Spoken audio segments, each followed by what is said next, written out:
Salut les guindailleurs. Si vous me regardez, c'est que vous n'avez vraisemblablement pas trouvé de guindaille ou vous rincez de gosier et que vous avez du temps à perdre. En attendant, voici une petite mousse. Attention à consommer avec modération. Personnellement, je cherche après, mais je ne l'ai pas encore vu. Et comme nous sommes ici au bal des bières de Namur, il doit être en train de siroter une des 54 spéciales disponibles. Le temps de le trouver, je vous propose d'étoffer un peu votre culture de la guindaille.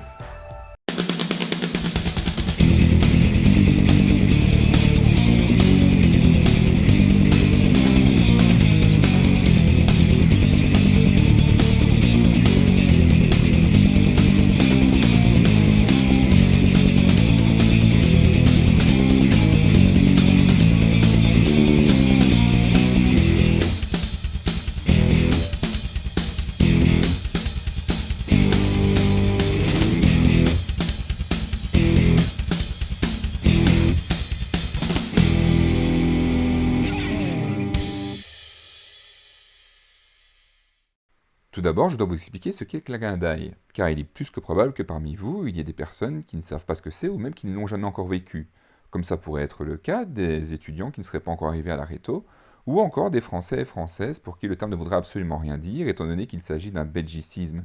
Et oui, amis français et françaises, mais ne vous inquiétez pas, je vais vous expliquer de quoi il en retourne.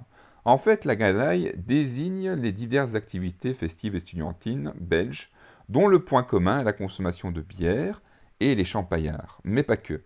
Car cela peut aussi désigner par exemple un texte ou un chant humoristique utilisant des calembours, des jeux de mots, des contrepétries et qui est présenté par un étudiant devant ses pairs, devant d'autres étudiants.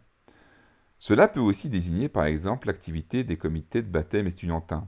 Ceux-ci sont issus des facultés universitaires et des écoles supérieures, voire même d'ordre indépendant. La guindaille désigne aussi des célébrations diverses et des chansons à boire. Ensuite, la guindaille peut être aussi représentée comme étant de grandes manifestations collectives et folkloriques, qui sont organisées souvent sur le site d'université, voire des festivités estudiantines qui sont sur toute la Belgique. La guindaille, c'est aussi le fait de fréquenter en groupe restreint des débits de boissons avec une forte consommation. Guindailler, c'est se livrer à la guindaille. En ce terme, le ou la guindailleur, guindailleuse, c'est celui ou celle qui va se livrer à la guindaille. En ce qui concerne l'origine même du mot guindaille, eh bien, son étymologie est assez floue, comme celle de beaucoup de mots venant de l'argot estudiantin. Son utilisation écrite la plus ancienne date de 1882 dans le livre Thérèse Monique de Camille Aumenier, qui voulait déjà dire à cette époque réunion joyeuse, beuverie. Des sources disent que le terme du mot vient du wallon godaille, venant lui-même du bas francique godal, qui aurait été lui-même influencé par le thème wallon-picard guin, signifiant beuverie.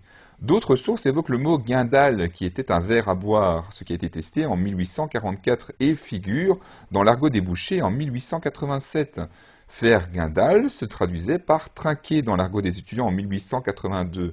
On aurait rajouté le suffixe aille pour donner un sens péjoratif au mot. Le principe de ce genre de débat est très ancien. En effet, le sociologue Jean-François Dortier, fondateur et directeur de la publication du magazine Sciences humaines, nous relate un curieux rite de l'Égypte antique. Un rite où l'on se saoule sans retenue, puis on défile en ville en chantant et en dansant, et il est même permis de se livrer à quelques débauches sexuelles avant de s'en retourner le lendemain à une vie tout à fait ordinaire. Cette scène se passe en 1470 avant Jésus-Christ en Égypte. Il s'agit d'un rituel, la cérémonie de l'ivresse, qui était célébrée tous les ans dans l'Égypte pharaonique et qui était destinée au salut de l'humanité. Et oui, rien que ça. Ce rituel se déroulait tous les ans à la fin du mois d'août. La saoulerie collective, la musique et la danse permettaient d'entrer en communication avec les dieux. Ben, ceci n'est pas tout à fait absurde, puisqu'après tout, les chamans entrent dans des transes et prennent des plantes hallucinogènes pour communiquer avec les dieux aussi.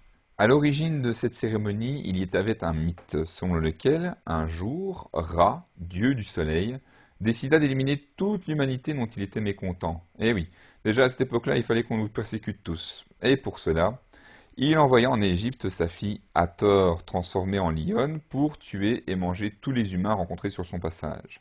Finalement, Ra se ravisa, mais trop tard.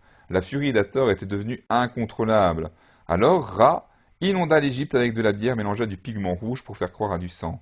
Hathor en but et se trouva complètement ivre. Dès lors, l'humanité était sauvée. Enfin voilà, je vous ai expliqué ce qu'était que la guindaille, mais cela a ouvert beaucoup de nouvelles questions. Qu'est-ce que les cercles? Qu'est-ce que les ordres? Qu'est-ce que le baptême?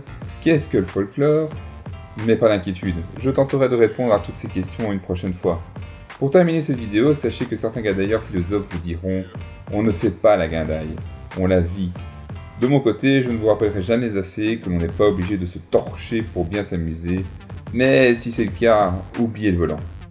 Si tu veux m'aider à sauver le monde ou si tu as aimé la vidéo et son contenu, je t'invite à mettre un pouce bleu. Tu peux aussi t'abonner à la chaîne ou alors me rencontrer sur Facebook ou sur Twitter afin de suivre les différents contenus. Tu peux aussi me retrouver, je l'espère, en guindaille où nous levons notre verre au salut de l'humanité. Sur ce, salut!